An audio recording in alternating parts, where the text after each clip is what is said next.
போன வீடியோல இந்த ஃபோன் நீங்க ரீஃபர்பிஷ்டா என்னன்னு தெரியாம நீங்க வாங்கியிருக்கீங்க. ஆனா இந்த ஃபோனை இப்போ நான் பார்க்கும்போது எனக்கு இது ரீஃபர்பிஷ்டா யூஸ்டான்னு எனக்கு சந்தேகமா இருக்கே. எது யூஸ்டா? ஐயோ, பயப்படாதீங்க.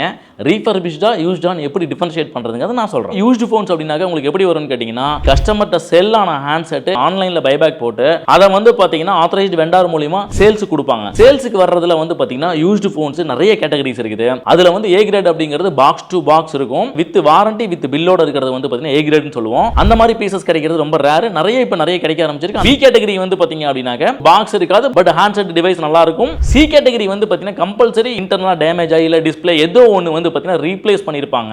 ரீஃபர்பிஷ்டு வாங்குறீங்களா ரிப்பேர்டு வாங்குறீங்களா அப்படிங்கிறது மேட்டர்ல ரெண்டுமே வாங்கலாம். சான்சார் சாந்தி மூலமா கன்ஃபார்ம் பண்ணிட்டு வாங்கிக்கிங்க. அந்த டிவைஸ் வந்து பாத்தீங்கன்னா ஆத்தரைஸ்டு வெண்டார்ஸ் மூலமா வாங்கும்போது உங்களுக்கு பிரச்சனை வந்தா கூட இங்க தான் வாங்கணும் அப்படின்னு சொல்லி நமக்கு ப்ரூஃப் இருக்கும். சப்போஸ் நீங்க வந்து பாத்தீங்கன்னா கஸ்டமர்ட்ட இருந்து டைரக்டா வாங்குறீங்கன்னா பில் ஐடென்டி ப்ரூஃப் இல்லாம எந்த கஸ்டமர்ட்டையும் செட்டை பைபேக் எடுக்காதீங்க.